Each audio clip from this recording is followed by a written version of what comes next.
Good afternoon, ladies and gentlemen. My name is Dora Czernusz. I am lead climate and environmental policy expert at Equilibrium Institute of Budapest, which is an independent think tank in Hungary. I will be moderating this panel discussion on industrial decarbonization. Well, I've been working on environmental and climate issues for more than 15 years. And I have to tell you that my experience related to heavy industries and industries in general is just started really, I got close to this topic just in the last year. And as I got closer to the topic, I realized how difficult the path to carbon neutrality was in the field of industries, especially heavy industries. The thing is that when we look at pathways of decarbonization until 2050, we see some kind of visible, kind of clear, energy-efficient pathway until 2030, but we don't really see what will happen after 2030, how we will get to net zero by 2050. And I see all these problems, but we are not here to talk about problems, or not only about problems, but we hope to talk about solutions. So let me introduce our distinguished guest for this panel discussion, who will help us find solutions, or talk about solutions on how to decarbonize the industrial sector.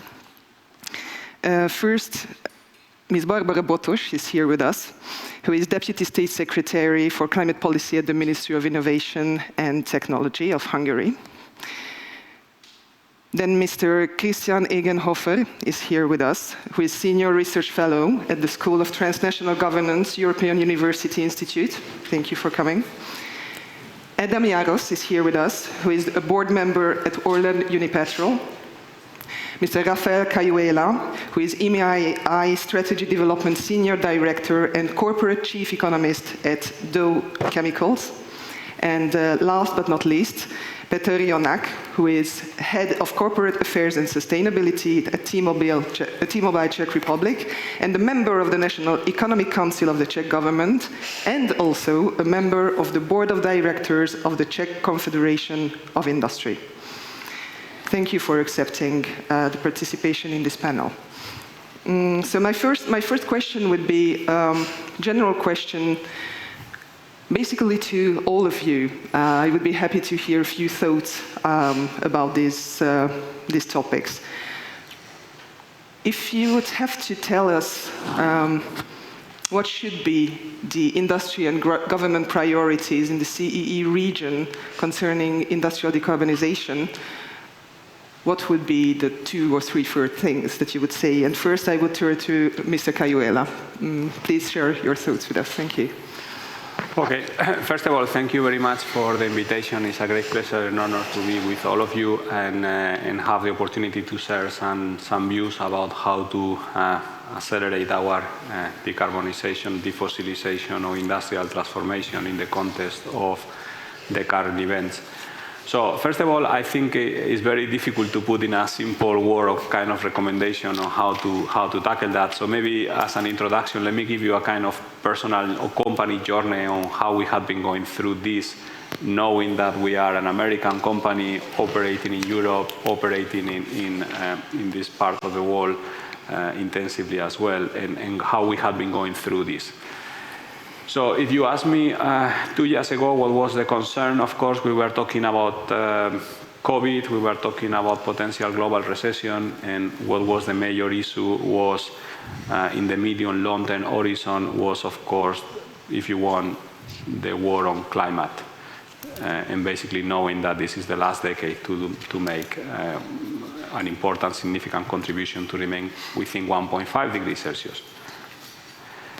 Of course, in February 24th, we got confronted with a new reality, correct, because we really have a real war, so it's not the war of rebalancing humans versus nature, but it's basically, of course, getting energy independence in this continent, as we also tackle of course, the whole rebalancing of humans and nature.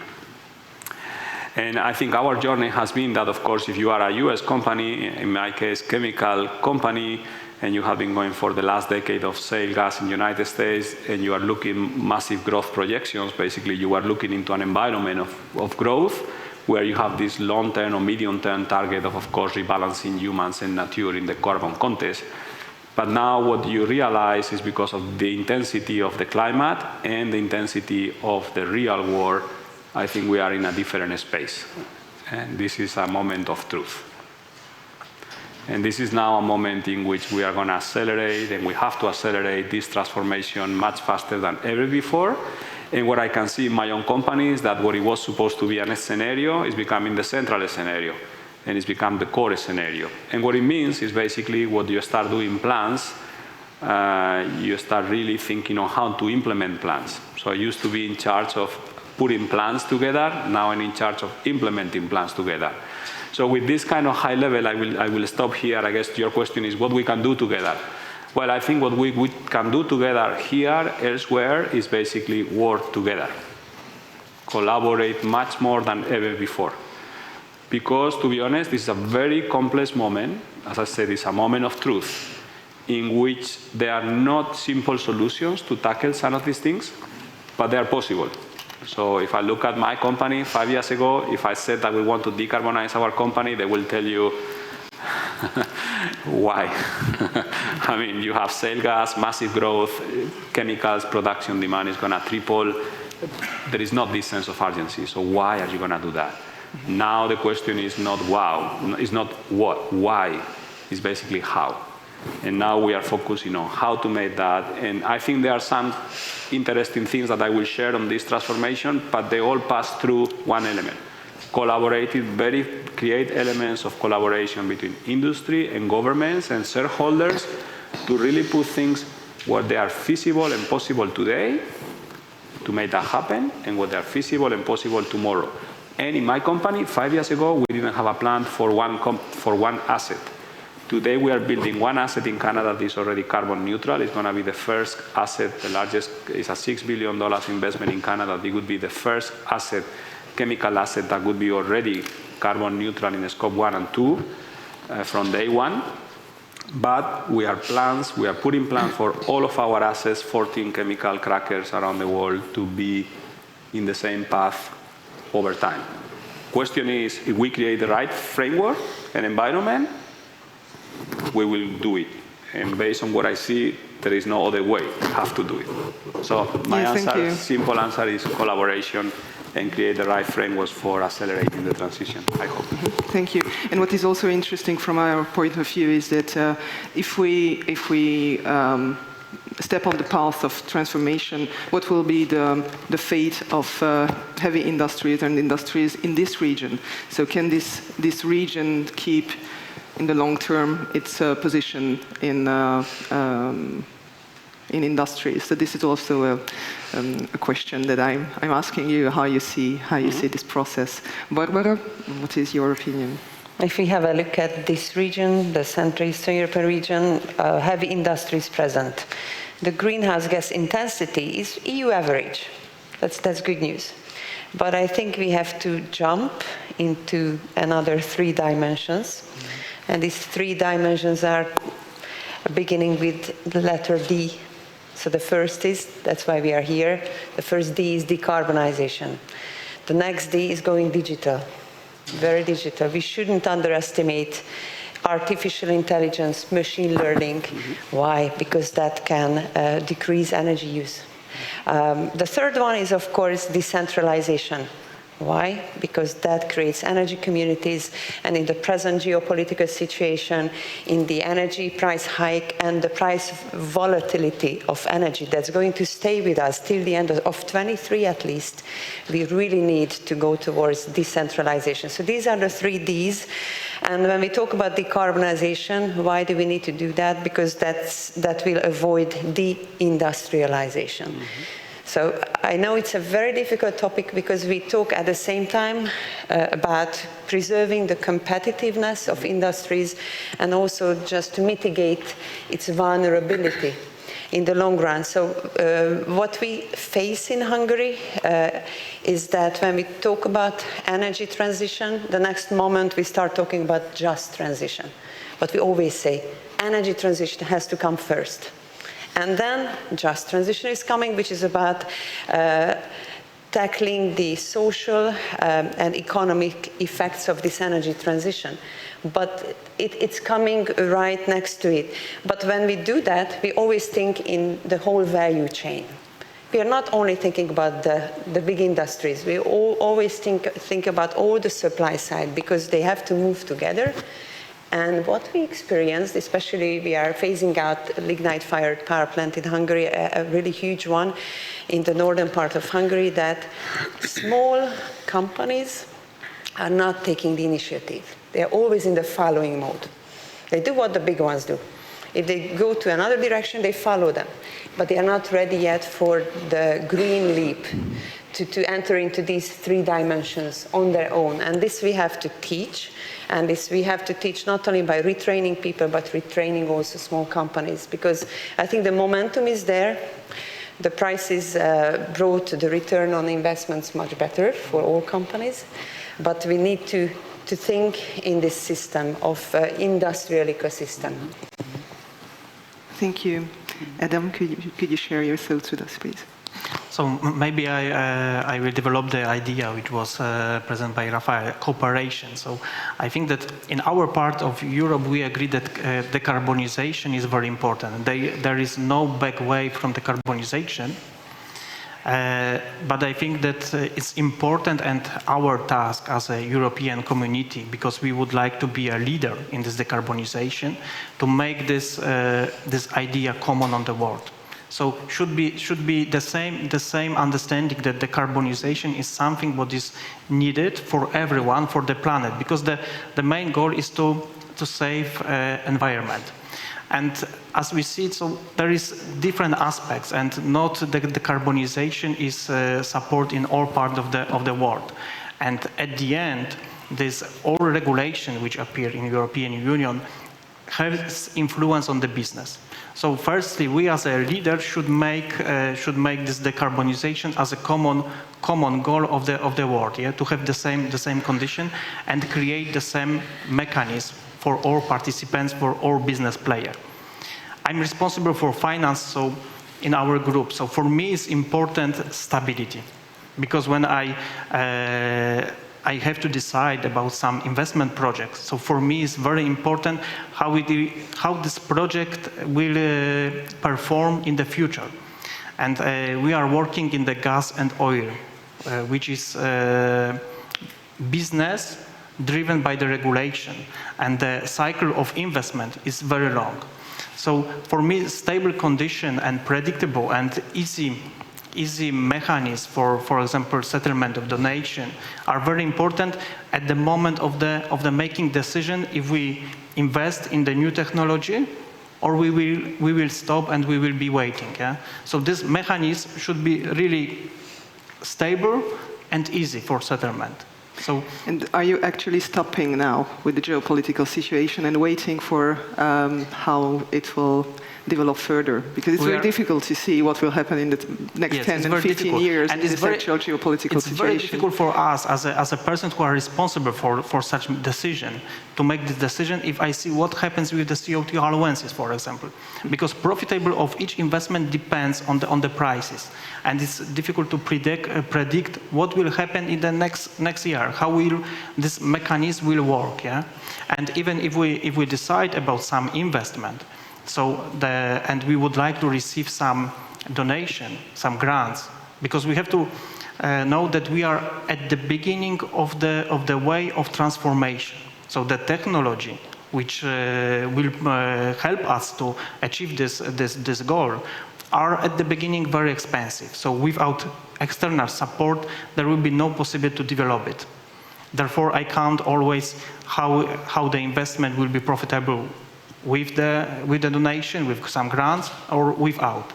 So it's difficult, but in this challenging time, I don't say that we stopped, but we risk a lot and we take this responsibility, because I think that in this part of Europe, decarbonization is understood very well. And we know that we have to go this direction. We have our strategy, zero emission to 2050. So it's something what is incorporated to our strategy. Therefore, it's easier to make such decision. But I'm afraid that it will be not so easy in other part of the world to make such decision, to decide to promote new technology, which not always at the beginning seems that will be profitable. Yeah? Yes, and it's very difficult. You are absolutely right with the leading role of the EU in international climate policy development. That in the EU, we did well our homework, and now we represent less than 10% of greenhouse gas emissions of the world. So we have to convince others to follow those policies, because just by our own, we are not big enough emitters anymore to make big enough change. Please, Christian, could you share your thoughts? Yeah, thank you. I'm very grateful that both Raphael and also Adam mentioned that the question is just the how and not the whether. I mean, a few years ago, Raphael, you said it also in your company, the discourse was a very different one. You were laughed out of the room if you came with this. That has now changed, and it has changed for good. I think it's a very important point. I would also, have in the discussions here during the meeting, there was one recurring theme which was saying, yeah, it's more difficult in Central and Eastern Europe or Central and Southeast Europe. Actually, I would challenge this. You're part of the same market. There is one European market for steel, and there's one global market. The same regulatory framework and the same financial resources are there. There's a lot of European financial resources, and they're open for everybody. So, maybe kick off with this challenge to all of you. At the European University Institute in Florence, we are working on policy, on policy work, policy concepts, and that was the question you asked to us. So, important is the past policy framework was not really meant to drive the innovation, because that was not an objective, at least for industry. It was driven energy, it was driving the energy transition. Now we're in a different phase, and the world is changing very rapidly, and it can be really shown at the example of this vote yesterday from the European Environment Committee, which made really big changes. I mean, it's a proposal, it's not yet voted, but it would change the concept very, very strongly, and I'm afraid I will have to be a little bit technical at some stage, and you stop me then. So the elements are getting very clear. We have the ETS and the carbon border adjustment mechanism, the CBAM as they call it. The CBAM will take a little bit more time until it's implemented, but it's coming. And then when you have your carbon leakage protections through the CBAM, at the CO2 price of 60 to 90, today it's 90, a lot of these low carbon options become economic. And so that will be already a big change. I'm glad, curious to hear what you say. Then the money, you mentioned the money. We have a lot of R&D and innovation money already here, Horizon Europe, etc., etc. So the research part, I think, is covered. We have the Innovation Fund, which covers the first in kind, the kind of projects you want to launch and which then are needed in order to bring the costs down. There is money there. Of course, there's never enough. Otherwise, it would be, not a scarce resource. Now, the interesting and maybe the missing part so far is the money for the early deployment. Once you have done your first, second, third in kind, then how we get to scale up after 2030. And that's where the missing element is there. And but when you then, my best bet or our best bet on this one is really to look at the free allocation at the moment. Free allocation at the moment in the phase 24 to 26, we will have to give to industry in the order of magnitude of 180 billions in these 6 years. 180 billion free allocation at the price of 60 euros. If you have a price of 90 as today, you add on another third. So we could talk about a $250 billion. I mean, that should be enough to drive the transformation beyond Europe, even in the Western Balkan, if you wish. I mean, a recent paper by Material Economics, which comes from consultation with industry, has come up with a figure we need about 4 to 6 billion per year to get these projects going. At the moment, there's around 70, 80 projects under consideration. So there should be enough money there. Now, at the moment, and that's a little bit the complication at the moment, and that will need to be addressed, and hopefully we can discuss this a bit further. At the moment, we give the free allocation to everybody, and the new innovators, they don't get it because there is no benchmark for this green steel, there is no benchmark for green cement, there is no benchmark for green hydrogen. So the traditional industries get it, the new industries not, and that is now being addressed. The Environment Committee in the European Parliament has said we need to create these benchmarks so that they can get allocation, and they get maybe more than the traditional. So you will have to make a choice: do you invest in the future, or you sweat your assets? And in addition, also the European Parliament Committee has said we should put more money, a lot of this reallocation, also into a climate investment fund, which would drive the deployment. So these are two elements. There's a third one, which is a very technical. The new innovators will be also in the future treated better because of what we call the cross-sectoral reduction factor. I don't want to go into this in detail. This is very technical. You asked me to tell you when it's getting too technical. I stop. So you are my safeguard, when I get off the track. Thank you. Okay, sorry, I didn't want to totally cut your thoughts. Okay, well, actually, it made me think, what you said made me think of what you said, Adam, earlier, that now you have to wait well, actually, I said that you said that you have to wait to see how the geopolitical situation was developing, and it's really important to, we see that if we really want to have money for something, there is enough money out there. We can get enough money out there, but the question is, will the framework be strict enough and early enough not to invest money in places where they will just become stranded assets, and the framework will change in 5 years, 10 years, and the money you invested there will be stuck there and will not be ready to be invested in other technologies. Just one other thing, Christian, let me challenge you concerning what you said about whether it is more difficult in the CEE region to make the steps needed for decarbonization. We see that in the V4, the cement production represents around 16% of production, and in steel it's around 12.5%. But we can also see that a lot of decisions, especially on innovation, are decided at headquarters. So we have this difficult situation that very often we cannot make our own innovative decisions in the region because the headquarters are in western parts of Europe. So that was just my reaction. Maybe you can react a bit later, and we give the floor to Peter. Sorry for taking the floor from you. No problem. Please. No problem at all. Thank you. Thank you so much.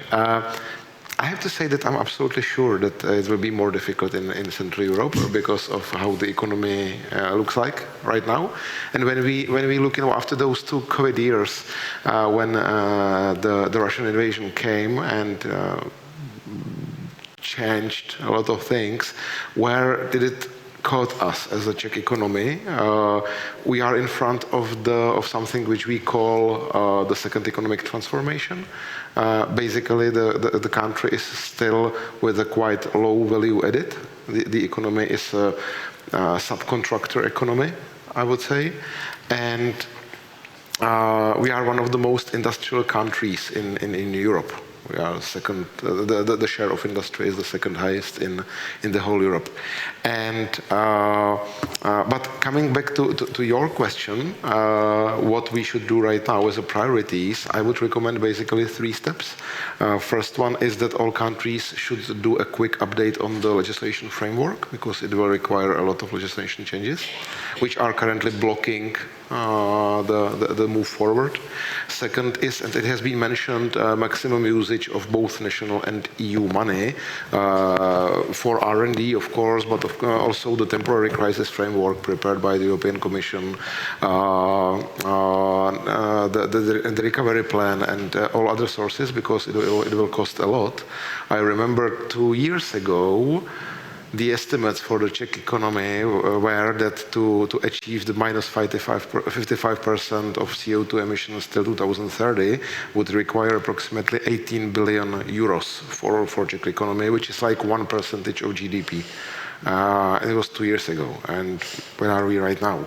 And the third, what I would recommend is also to focus on the green and digital transition to maximize the positive impacts of digital transition.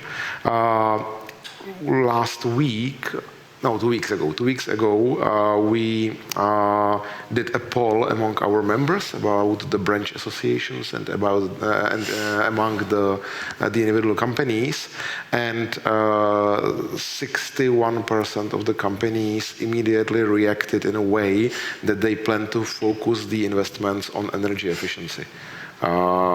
Totally, they are about to decrease the investment, unfortunately, as a temporary measure, but they are totally shifting where the investments will go, which is good news. And also one concrete example from my branch, telco industry. You know, just the fiber gigabit connectivity, building the fiber network, it's much more greener than all the old copper solutions, which were traditional in incumbent telco companies. So I do believe that focusing on using the digital as a quite powerful tool would help us. And then, of course, all the challenges in an energy sector, but let's keep it for different answer and different discussions. Thank you. I'm happy that you also underline the importance of digitalization, Absolutely. just as Barbara did. And actually, Barbara, I would like to ask you, what do you see as like what are the financial tools that can be used by the government to help the decarbonization of the industrial sector? And do you know about any best practices in the world that exist, or even in the EU or in the world that you consider as examples that would be worth following? I think Hungarian government was one of the first to issue green bonds on the international market, but also at home, like for 30 years. And we were also encouraging corporate bonds, because that's also a financial means of moving forward. But what we see that companies would really need clear rules of navigation for that, to be able to push forward with that. The other best practice is the Hungarian National Bank, which is really forward-looking with all the green loan systems and the credit systems that are available for all commercial banks. That's also something new. We are also focusing on green procurement. But what we see that public bodies are more way ahead in green procurement and the health industry, but the industry is not there yet. And of course, what we do is giving non-refundable grant support to investments like green buses, green bus purchases, to all kinds of e-mobility programs for charging infrastructure, and so on. So there are a lot of good examples of how the government can set the stage for a solution-oriented way forward and not a problem-oriented way forward. But we also see that sometimes we are a little bit slow reacting. technology changes, the environment changes, and by the time government regulations change, we are sort of ready for another change that should be tackled.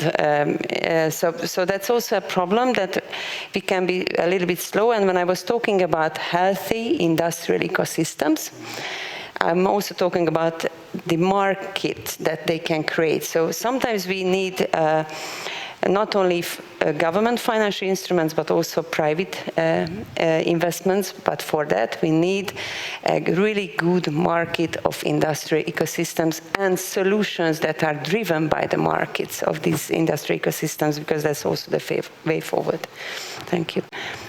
Yes, and it made me think about the best available technologies, regulations, which take so many years to be accepted, like the new benchmarks, and then when we are there are new technologies available on the market. And yes, it's difficult to put this in the same time frames, law and like legislation and technology development. Colleagues, please feel free also to react to the things that others say in the panel. Yeah, maybe I wanted to make some remarks, or to provide some facts on what we have been discussing, on some of the elements that we sought to provide a little bit as well of maybe kind of historical context where we are and where we might be. And I think I hear about efficiencies, and I just want to recall when you look at what happened in the 70s in the US, when we have the energy shocks. After the energy shocks in the United States, the whole economy started recalibrating. And actually, this is the time in which we actually have energy standards introduced in the United States. This is the time in which we have the stops driving during the Sundays. Also, we have it here in Europe, correct? Stop driving less. We reduce the mileage, and we even introduce the whole CAFE standards for automotive. And what happened was 8 years later, the United States peaked in terms of CO2 emissions, because you have all these energy efficiencies measurements taking place. So this is one element I thought, well, yes, we are in a moment of transformation, but I think all these things, they will take some time, but at a certain time we will see that they will peak, hopefully, and start create the right economy that we want. The second thing I wanted to share is that in the case of chemicals, it is very important on this energy transformation, is that when you look at materials, for decarbonization of society, materials account normally for 70, 80, 90% of emissions in construction, automotive, electronics, fashion, and many other things. And why do I say that? I think this is very important, because if we want to decarbonize society, you need to decarbonize and defossilize chemicals and materials. Having said that, the positive news I wanted to introduce is that as we go through this journey, and I was telling the journey in which we were first tackling one complex or one asset, and we were like reluctant to do that globally. Now we have plans to do that gradually over time. And the beautiful thing on high energy intensive industries is that high energy intensive industries have assets that they are programmed for 40, 50, 60 years. But sometimes these assets are getting old. And if you look at in Europe, and especially in this area, you might actually have a lot of assets that they simply are going to be in the kind of situation where is that better now to continue milking that asset, or we have the right framework. And I really like what you had been saying before, Christian, about the developments of moving the focus of the ETS or the free allowances for energy intensive but to industry innovation. We might have that these assets might be actually in a great position now because they are reaching maturity, and if you have the right framework, you can really leapfrog into something else. And if then I give just the final data point in our journey, at least sharing our experience there, what I've been seeing is that before it was one asset, now we are having plans for all the assets. We are looking assets that they are reaching maturity, are we extending them, or we utilize the potential new framework? But even more, and I think this is a very important element on this transformation, and I really love the whole 3Ds. I think one ultimately part of the transformation is us as citizens. So I think at the end of the road, we can create, if I look at when I talk in our industry or my company, I said, we can create the best car in the world, scope 1 and 2. I can even have the best electrical or hybrid car in the world. That's the Teslas of the world. But if I don't have a road, so this is what you put together, it doesn't go anywhere. And at the end, even if I have the best road, if I don't have a final market or consumer, it will not go nowhere. Well, now when I go with our businesses and I told them, look, we can decarbonize according to the Green Deal by 55% emission reductions in Europe by 2030, the question that we have is, why only 55%? Why you don't go all the way down? So I hope what I'm trying to say in our personal journey is I think as we create this framework, we are going to see that also the sense of urgency and customers and citizens, we create that market. We might actually see that the transformation, hopefully, as it happened in the 1970s with the oil shocks, hopefully we go for a period in which we might go faster if we create all these things together. That makes sense? Yeah.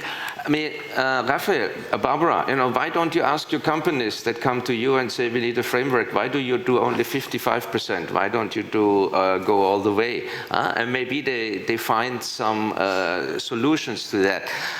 But could I also pick up on, Barbara, what you said? You gave a lot of good examples of how your government can actually influence what's happening on the ground, what kind of investment is done. You mentioned green public procurement.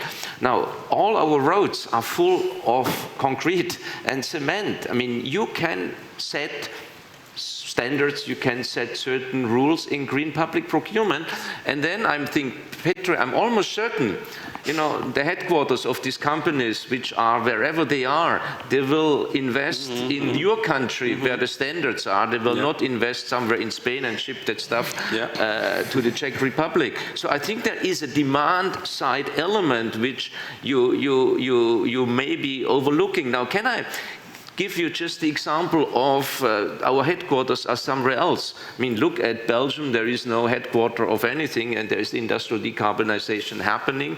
Italy, the cement industry is not in Italy headquartered, etc., etc. I could go on like this. But you have Škoda in the Czech Republic, Slovakia. I mean, I cannot see why Škoda would not demand green steel like Volkswagen, Volvo, and so on the others list. Why would that be different in this country? And you just could go a bit further to Romania, Dacia. Why would there not be a green steel cluster, based on, Black Sea, offshore wind, producing steel that is used for the Dacia cars? They may go more upmarket. I'm not convinced that it's just the headquarters. It is a bit more.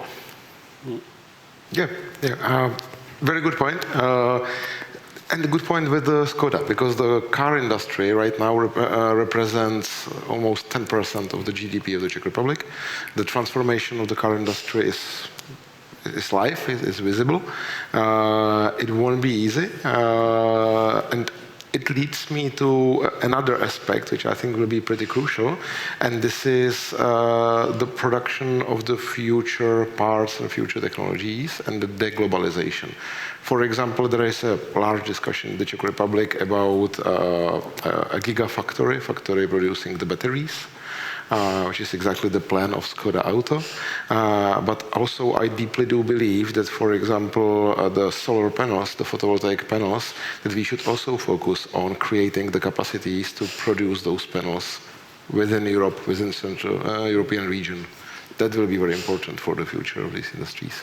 There is a plant in Italy, a green side plant of producing solar panels. Mm-hmm. It's in the south of Italy where it should be, but you have a good sun here, as we experienced, and we knew before. Huh? Yeah, thank you. And Rafa, you said that actually this was a crucial moment in our journey to decarbonization, because the decisions that really matter can be taken now in the chemical sector, for example, for a lot of assets. But what do you think? I'm actually not turning only to you, but to all of you. What do you think? What could be done to get investment into reducing the process emissions related to production, and not only increasing technologies that increase energy efficiency? Because of course it is very important, and as we consider the actual geopolitical situation, all is about energy, but we also know that energy, like gas, is used as a basic material, and if we don't change if we don't tackle process emissions, this path to decarbonization will just not happen. What do you think? Yeah, I can make some comments, but I think you have a lot of expertise here. I think obviously the ETS has been very helpful, correct, on setting the basis for tackling process emissions through the ETS, correct? But ultimately, decarbonizing society implies Scope 1, Scope 2, Scope 3, so total carbon content. Total carbon content only happens when you have an understanding at the end of the road, basically a consumer understanding that there is an impact on their demands. And I think, again, what I perceive that I think is very interesting is, again, it's not enough to create the right vehicle, to create the right framework, is you need to create a final end destination market.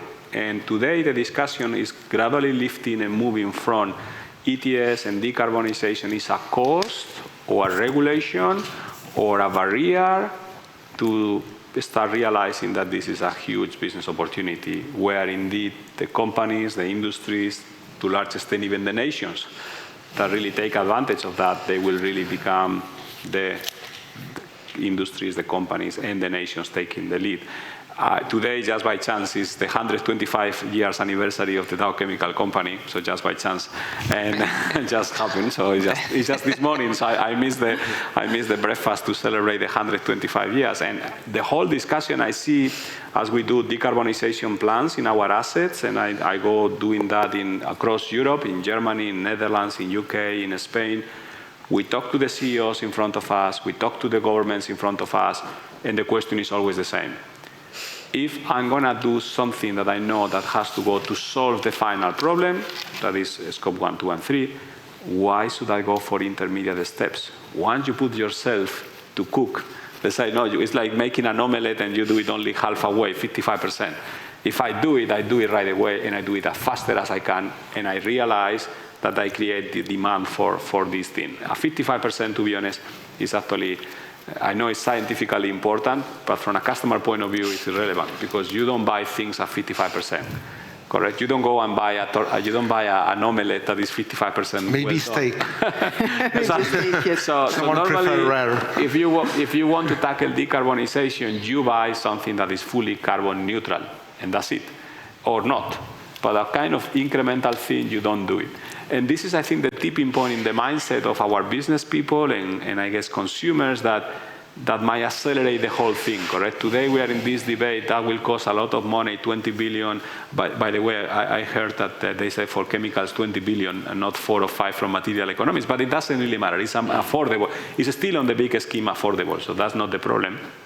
But the point is that when you think about it, it's like you go and paint your house.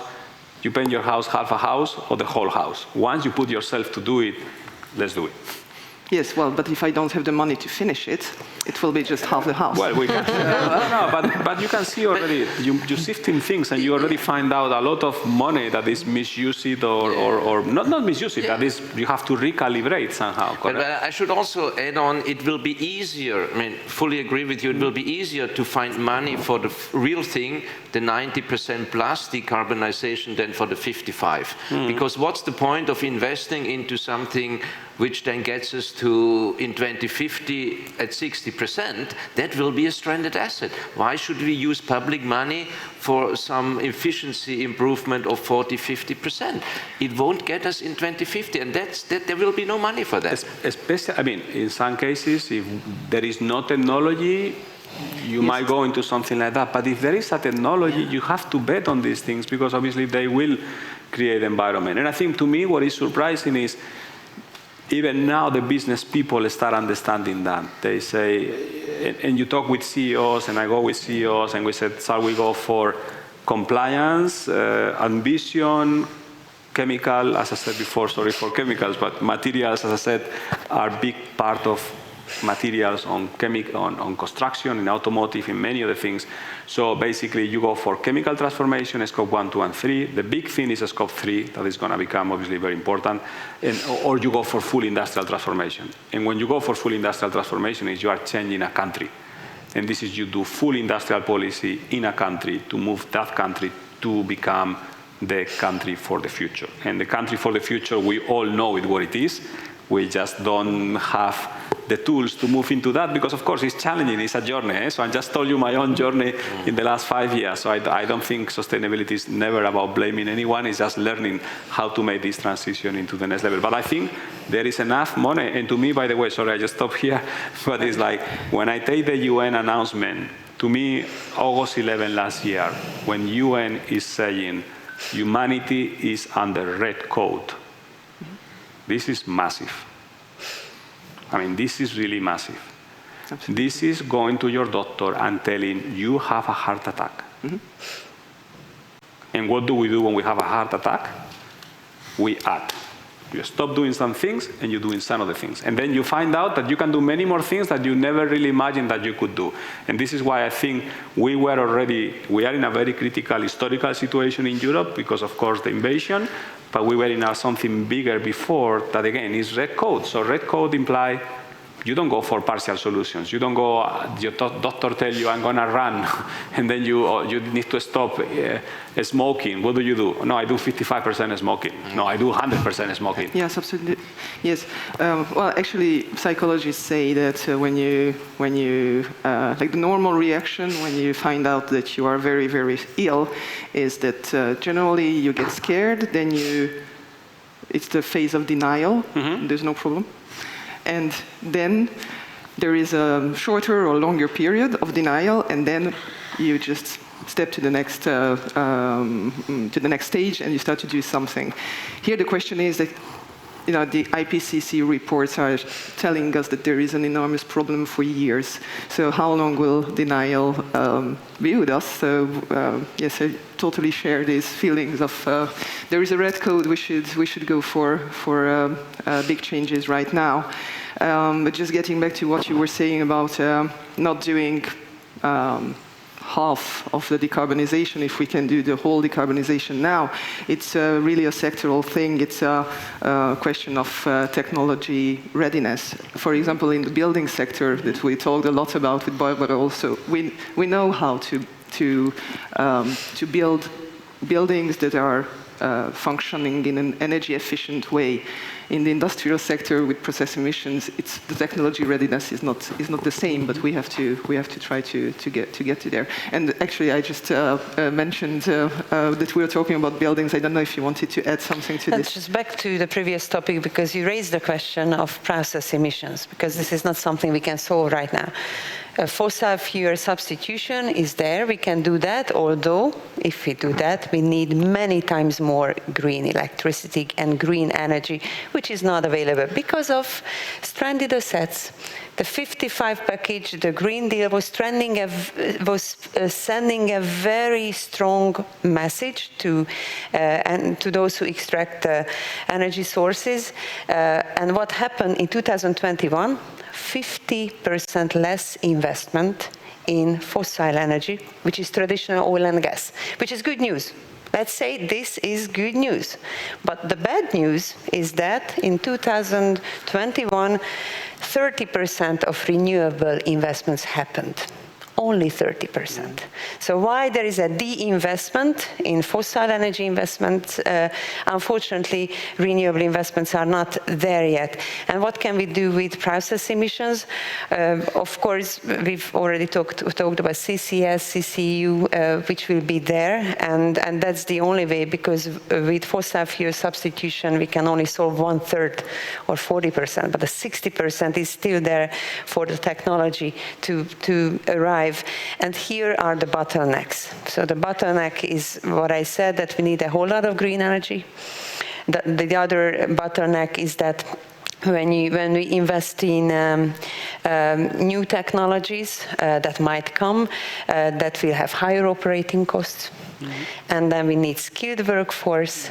And just to say that the cost of climate neutral technologies right now is 30 to 300% more than traditional technology. So these are the bottlenecks that we have to tackle. However, and here is the finance sector, we have a lot of opportunities, not only Horizon 2020, but also Innovation Fund, but we haven't talked about the Modernization Fund yet, which is available in this region, and it's a whole lot of money. And I saw all the projects of all the 10 countries, and they are excellent projects that have been approved by the investment committee, and not only the priority list projects, but also the non-priority list projects signal a very strong movement of energy modernization. So the money is there. What is not there yet is what you said, that the asset is old. So we might face the problem, and this is also a problem in this region, that we have to change totally the asset, the infrastructure, which can be 30, 40 years old. And that's also the next step, and there's no money for that. Yeah, and maybe if I could build up on that, and I fully agree, I think to share maybe something that we see ourselves is that simple things like maybe, more kind of mundane things that maybe has been mentioned, but not maybe specifically, is I think you go through this transformation and then you need mathematicians, engineer capabilities, people and resources, and this is massive. Even companies like us, you have an engineering department like this, you can handle 1 or 2 big assets at the time. If you need to do 10 or 15 or 20, this is one company. If you need to do a country, how much engineers do you need? How much engineering capacity and mathematicians you need is massive. I think this transformation, the human element and the opportunities that can bring is very big, and is maybe, I don't know if it's underestimated, but I think I just wanted to raise that it's a very important element. You need to have massive amount of STEM education, manufacturing, engineers to be ready to make this thing happen. So it's workforce, basically. But when you talked about allocation of free allowances, heavy industry needs free allowances. They are at competitive disadvantage. Within Europe, the introduction of CBAM will create balance for sure. But when it comes to export of these industries, these 5 industries under the CBAM proposal, well, the importers have to pay only the increased price of the allowances for the imported goods. For the big companies, it's nothing. It's a small portion that they export to the EU. But for all the heavy industries who will have less and less and less free allocation, they have to pay for the increased quota price, which was 90 last week, 90 euros for the whole production. So I think it's a nice balance, but this competitive disadvantage is not solved yet when we talk about the export of European production. Yeah, it's not a, I don't think we should think this is easy, but at the same time you cannot keep the cake and eat it. At some stage you have to switch over, because the future competitiveness will be the carbon neutral steel, the carbon neutral cement, and the carbon neutral chemicals, and the carbon neutral hydrogen. I cannot imagine that in 2030 there will be a major upmarket Skoda car be not produced by carbon neutral steel. I just cannot imagine that. And unless it is be done by that time, there won't be a market. And then these technologies, Dow will probably invest in China, Japan, anywhere else, or of course in the US, and these technologies will then be brought there. So that the carbon leakage is not just today. Yes, I fully agree, it is a difficult political question. You have to take at some stage a decision, but it will be in the future. Also, we also have to look to the future, what then carbon leakage means if we continue to rely on old assets which will not be competitive. But you know that transfer the production to another part of the world is not decarbonisation. So it's only moving the problem from one country to another country. Therefore, I agree that the money are very important, and money, as you said, money are on the market. But what we need as a business, we need the stable conditions, so stable regulation, which is not changing very quickly, and easy procedure when we apply for some donation, for example. So now the procedures are very complicated. So we need a lot of work and spending a lot of money for the preparing phase. Generally prepare the project, and after that, after spending huge budget, maybe not huge with the investment, because I'm talking about investment in oil and gas, so always represent really huge money, yeah? But nominally it's a big investment, yeah? And if after that we receive some decision that it will not receive such donation, so it means that we have to cover this cost by another sources. Therefore, the stable conditions which are predictable for us are even more important than the money, yeah? Because I'm able to calculate if do or not go this way, if invest or not invest, yeah? So it's something what is very important, and the knowledge is in the business. We have good knowledge, and I think that what we need, so it's the communication between the business and between the politician makers to make the mechanism which will allow us to go this transformation way smoothly, yeah? So for that, I believe that we have to be strong enough to build and to show that we have this competence, that we have this knowledge. And for example, in our group, we cooperate with the university, because there is the knowledge. We would like to use this knowledge for develop our businesses. And thanks them, we show on the market that we have this knowledge. We have technology, we invest, and we know how to do it. But what we need, so we need this regulation which will support us in this decision make process. And how do you see the problem of process emissions in your sector? So this free allowances which we receive, it's something what support the business. And I think that the green transformation is not possible without big companies. Big companies has the money and they can invest in the new technology by, for example, cooperating with some startups and invest in the new technology. But for that are money. So we have to support this business which already exists and create money for developing future invest, yeah? And future technologies. Therefore, this free allowances was discussion about that.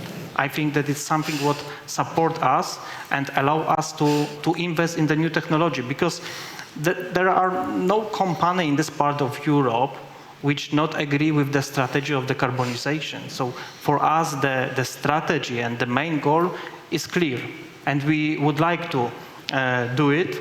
And we would like to transform the technology and be green. Mm-hmm. But for that we need this support from the countries and this from the side of this regulation. Yeah. Mm-hmm. And what you said about working together with universities, and also what you said about mathematicians and engineers and all, that made me think about this issue where actually we also need translators that make different people understand each other, because when we are talking about decarbonization or climate protection, an engineer will say something totally different than an economist or a mathematician, and some think tankers are needed to make the translation between the different experts. Is something that we talked about just yesterday with some colleagues here. That it's also something we need to do. Well, I guess I don't know if you refer also translation or transparency, maybe, but translation to the citizen is equally important, correct? Because I mean, the reality is the citizen.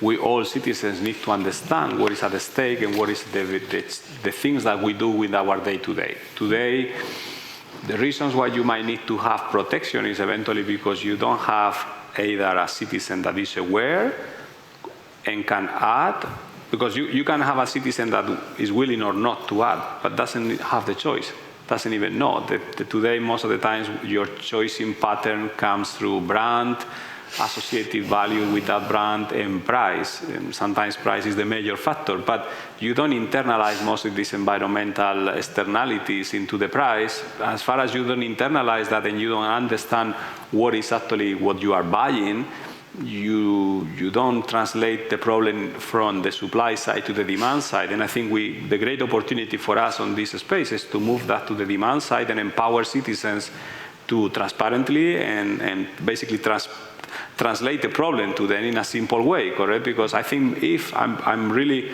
convinced that if we will know what is at stake and what is behind what you buy, people probably will buy more and better. Absolutely. than And what we sorry, do you today. wanted to take the floor. Yeah, I just wanted to react, if I may. I think that you severally mentioned the word stability, and I would like to underline the importance of stability in terms of regulation and legislation, because, yeah, many entrepreneurs would love to have also the stability of business models or strategies, which is impossible. The world is changing. I'm talking about the regulation, not about the market. No, I'm supporting what you said. I'm just explaining why it is even more important, because we are in the middle of the perfect storm of, COVID, deglobalization of supply chains, war, conflict pretty near to our region. So there is no stability of the business models. Of course, decarbonization is bringing some more challenges, and having a predictable legislation framework is crucial. And what we also were witnessing, especially during COVID, that large institutions, governments, but also United Nations, were somehow failing to properly and quickly react and adapt. So it will be more and more on other parts of the society, companies, NGOs, and it's a bit daring. It's not. I don't want to criticize the Czech government or Hungary government, but generally it seems that the large institutions are failing in keeping the pace with all the changes which are coming. Can I ask you about the stability and the certainty? I mean, we all agree it's very important for investment. I think that's your main challenge. But we're living in this period where we are decarbonizing and where you have always the risk or the opportunity of massive technological disruption. And you saw this now in solar PV. At the time when it started, it was 8 to 10 times more expensive than traditional gas. Now look, 15 years later, what the situation is. Who had thought about it? A lot of the utilities have actually thought, yeah, we'll manage a little bit of solar here, a little bit of wind. Look where they are. The batteries, a few years ago, people would have said, yeah, batteries is a technology for the future. Now, there is the first project now on hydrogen produced by solar in Spain, and they banking on batteries. Just imagine, once you produce hydrogen in Spain, the world will have changed for good. And no, these are technological disruptions, or the electrical vehicle, how they are deployed massively, and I don't think there is anything the governments can do about this other than speeding it up.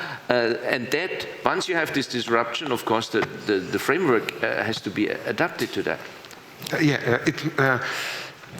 I think it was President Reagan who said that the business is booming during the night when the government sleeps. So it's more about not, bringing more obstacles and enable companies to do all these technological changes. But I see one new driver in decarbonization, which we haven't mentioned yet, I do believe, because decarbonization is connected with the climate and environment and so on, but the energy crisis after the war in Ukraine brought the importance of resilience. And I do believe that we will be doing more and more in terms of decarbonization to secure resilience. So it's not only ecological topic, but it's also a topic of security, and which will, from my perspective, will be a heavy driver because some parts of society are not sensitive to ecological topics. To resilience, I think it will be the majority of population who would support those solutions, and they go hand in hand. I think that is a very, very good point, because the situation connected with the COVID and the war in the Ukraine shows the independence in the energy sector, and the diversification is the new credo of today's economy. So we can manage such situation that technology is changing, such macro condition. Yeah. So I was talking about, and when we talk together with Petr about this stable condition, so we are talking about the regulation. Because macro condition is something what we have to manage, and we know, and we are able, we have this knowledge, we are able to diversify the sources of the energy, and the situation that it's changing, that something is profitable, that with the battery, for example, because of the changing on the situation which is currently. So Thanks to them, we will diversify our sources, and we will invest in different installation, different solution. And especially from this point of view that in the sector which I represent, gas and oil, but in the chemical sector, the same. The stable energy is very important. So sometimes it's not possible to achieve stable green energy from photovoltaic sources, for example, because of the night and day. So we have to invest in different solutions, yeah? But the mechanism should be stable and allow the countries and the specific branch to invest in the technology which is the best for them, because this knowledge is in the business and we know which technology will support our processes. Yeah? Well, actually, it is very difficult to talk about industry decarbonization without switching to talking about just energy, because it's so interconnected. But you actually touched upon one of my favorite topics of energy security and climate protection. Now it's really like a crucial moment where finally, what we experts working in this field know for years, that energy security and climate protection point to the same direction. But a lot of people just realize it now, that these two can really point to the same direction if we do it correctly. And this is just a moment that we have to grab and to seize, and to when we talk about the diversification of different energy sources, it can be the diversification of where gas is coming from or what type of fuel we are using. And one is helping just resilience and energy security. The other is helping also climate protection. So these are very important decisions that we can make, that we have to make now. Yeah, but it's also, I think, a common sense, even without, emotions around climate. The situation in Czech Republic, the goals 2030, our studies were saying that 75% of achieving those targets are dependent on coal, basically. But the energy mix, building new nuclear plants, which we are supporting as a confederation, the result will be 15 years, 20 years. Even if we start tomorrow, the gas is either threatened or even unwanted, as you want. European Union maybe will decide to block it at some moment, or Russia will do. And what is remaining? Coal is phasing out, so maybe there are a few more years for coal right now in the current circumstances. But what is remaining is renewables. So that's a very pragmatical bet. Even if someone would say that, if someone wouldn't believe all the studies about climate, the renewables are a solution even for the skeptics, I believe. Mm-hmm. Yeah. And maybe small nuclear reactor. Yes, of course. It's something what will help in this transformational area. So it's something what will support, and it's easier to build it as a small nuclear than big power plant. Yeah, yeah, but this takes time, and we haven't seen the small nuclear modular reactor yet. So even if you build them fast, we still take about years. We start constructing them according to what we know in around 2040, at the best 2045. I haven't seen any other study which would have considered the small modular reactors before. And in between, that's what you mentioned. Yeah. This is where the gap is. Exactly. There is a lot of future technologies which will certainly come. PV solar with battery technology by 2030, 2035 might be a very good solution for some parts, but in the medium term or the short term is now really the issue that we need to bridge. But I wonder, and I agree very much. I mean, climate is not a climate issue; it's an energy transition, it's an energy security transition, and ultimately, it's also energy efficiency can play a massive role. Where we have been living, of course, in an unconstrained world, to now in a kind of constrained world, then I think is you apply supply with demand policies, with consciousness or translation to the citizen, we can achieve a lot of things as well in the short term. While with the new technologies, technologies will happen. But I think in this moment of truth, indeed, is a realization that we often give for granted certain things because, of course, you keep evolving, and now it's getting back into basis, and energy security is critical. Energy efficiency is fundamental because there's no energy to be wasted. And I think one element that I want to bring that I think is very, very important that we didn't touch upon that I think is very, very important on this climate transition and energy transition is a social transition. I mean, I think this is not going to happen if we don't tackle, to me, when I said before in my introduction, before the war in Ukraine, before February 24, the two major concerns for me were the war on climate, or rebalancing war in climate, rebalancing humans with nature. But once you rebalance humans with nature, you have to rebalance humans each other. And this is basically the whole income inequality issue. If we don't tackle income inequality, nothing is going to happen. Because climate change and energy already transition already proof that what happened in the impact into society, it polarized in a moment where deglobalization is actually happening. You polarize even further society, and you basically undermine the basis to this transition, that is democracy. You cannot do this transition if it's under no democratic basis. So we need to tackle social aspects. So sorry for the long speech or the tail coming on that, but the social aspect is a very important element, I think. You're absolutely right. Let me just get back to my environmental policy and environmental economist roots. I cannot forget that as I'm talking about my personal opinion here, like my problem with carbon capture and storage, and also with nuclear, is that this is carbon neutral, but it is not green. We are creating another problem to solve an actual problem, which might be more important, but still, these are other environmental problems. And here we just get to the point that you were talking about, Rafael, of demand-side management. We just have to change how much energy people want to use, and we have to make people accept that life as they got used to.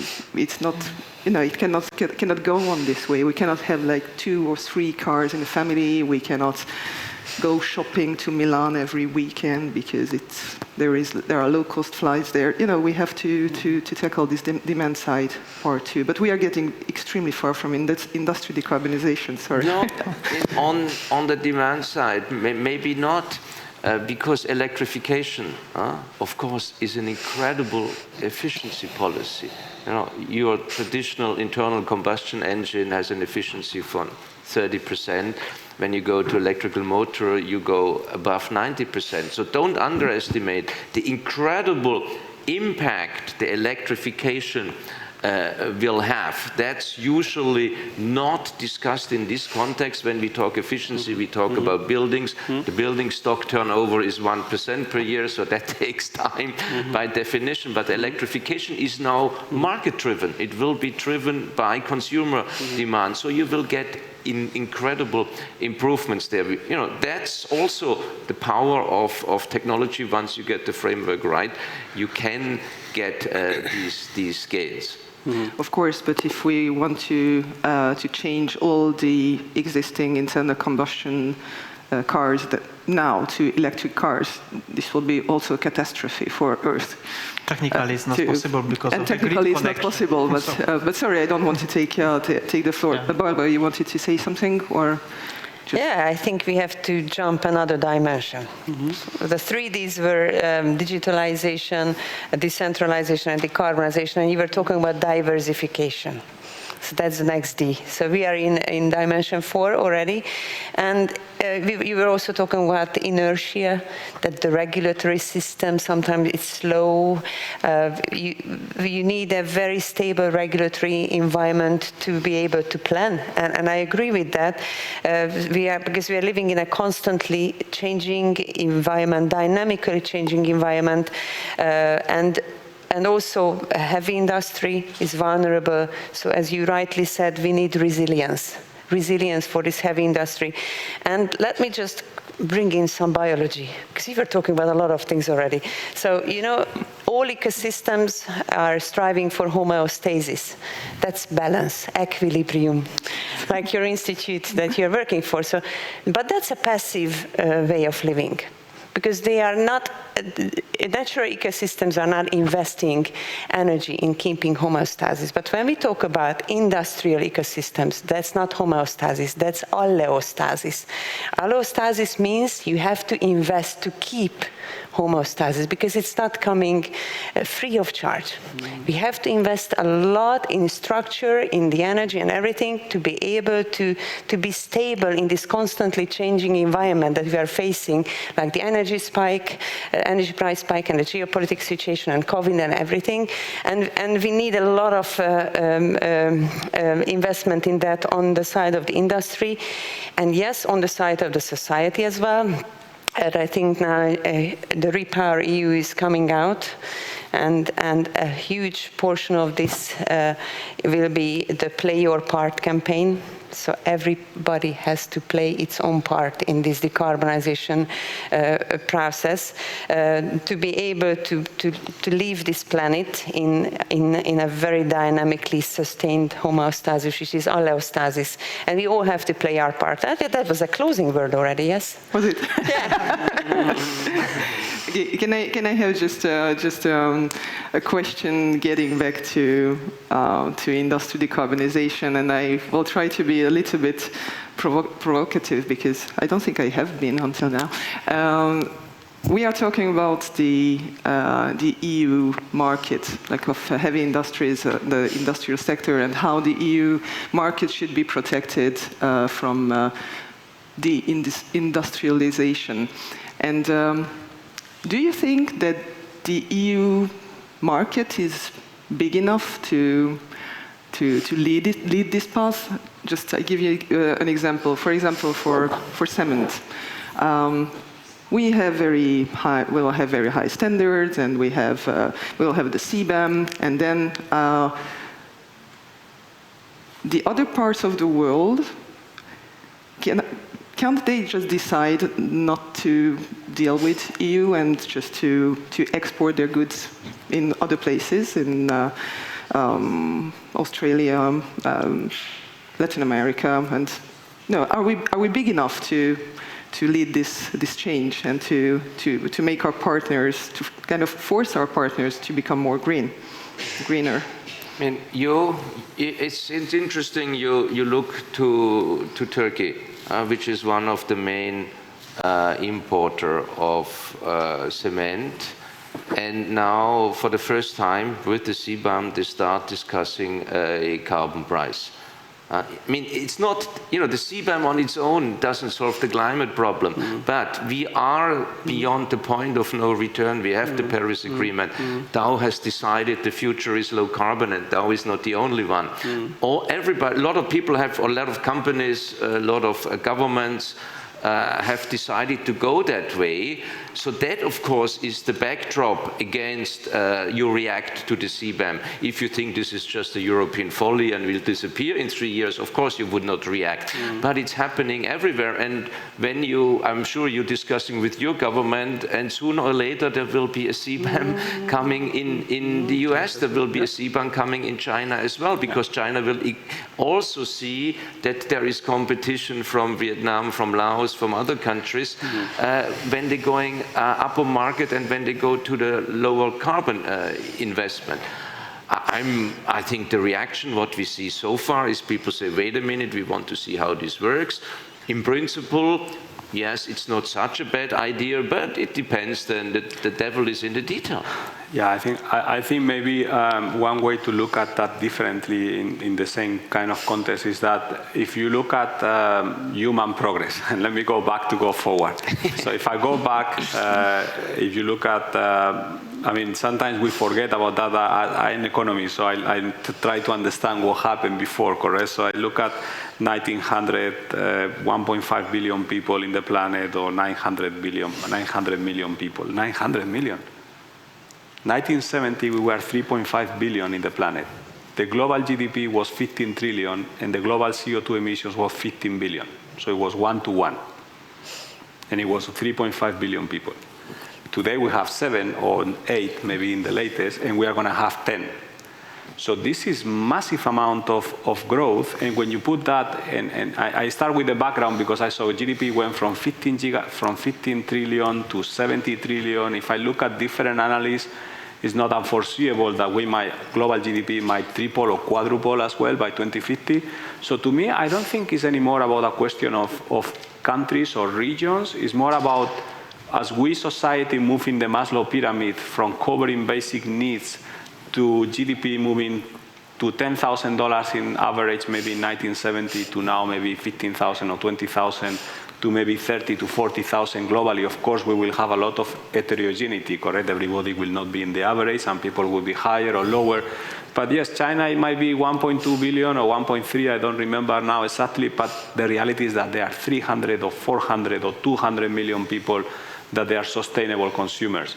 You go to the US and you have a huge market of sustainable consumers. So the question is, if not Europe versus the rest of the world in handling that, is where are the society moving into sustainable consumers? And the sustainable consumers, simply by local inertia of global GDP and population, is only poised to growth. And I think this is the market that is supposed to be the future, correct? This is the value growth market. So I think it's beyond geography. It's basically customers that they can afford that, because they will be beyond nations. They are actually leading brands and consumers somehow. So I don't know to what extent that corresponds, but I think that's another aspect that we need to consider, correct? That there are other kind of citizens that they do it because they think it's the right thing to do, and they are climate and sustainability conscious. And as you move in the Maslow pyramid, more people will start looking into not the what, but the how. Not the what, the cement at this cost, but how is that house building? What is my impact? What is my legacy? What is my footprint? Your company seem to be betting on this. Peter, please. You said that you want to be provocative, so hold my beer. The question was if we are too small to lead this agenda, but are we leading still? The point is, ESG from the financial markets perspective is, I think, led by US financial markets. Look at the BlackRock, the largest assets in the world, $10 trillion, and the CEO of BlackRock is talking about ESG as the largest investment opportunity in the modern lifetime. And Asia, of course, the ESG is there more S pillar, exactly as you mentioned, and I think it's extremely important to find the balance. But it's visible that Asia takes ESG as a huge opportunity, that EU will be the best in regulation, and Asia will send the new technologies to them, which will be compliant with the regulation. So I think that there is a shift. We are leading in terms of how strict we want to be, what are our goals, what are our targets, but the rest of the world reacts in terms of research and development, in terms of producing the new technologies, in terms of heavy changes on the financial markets, and from that perspective, I'm not sure if EU is still leading. Can I maybe add on to this? When you look at the global growth money for low carbon or climate neutral products, it's not happening in Europe. In Europe, we're around 5-6%. It's happening in the US, 48%, something like this, of this money to upscale the low carbon solutions. And in Asia, it's around 23%. So I think we should pause, we should think about this and pause for a moment. Even the UK has almost as much as what happens in Europe. So I think we should come to a European response which has visibility and clarity in where we want to go and also what the framework is. May I have a last round of questions? Very, very quick question. Is just imagine that you wake up tomorrow morning and you are minister in charge of industries. And you have to tell me one thing that you, like, what would be the first piece of legislation that you would just put on the table to make industrial decarbonization better or easier in your country? Peter, could you start?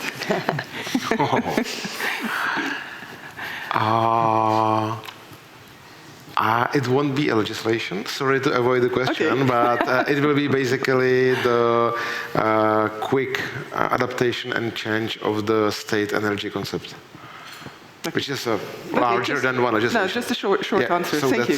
Thank you. Christian? Yeah, I first would try, not speaking for too long.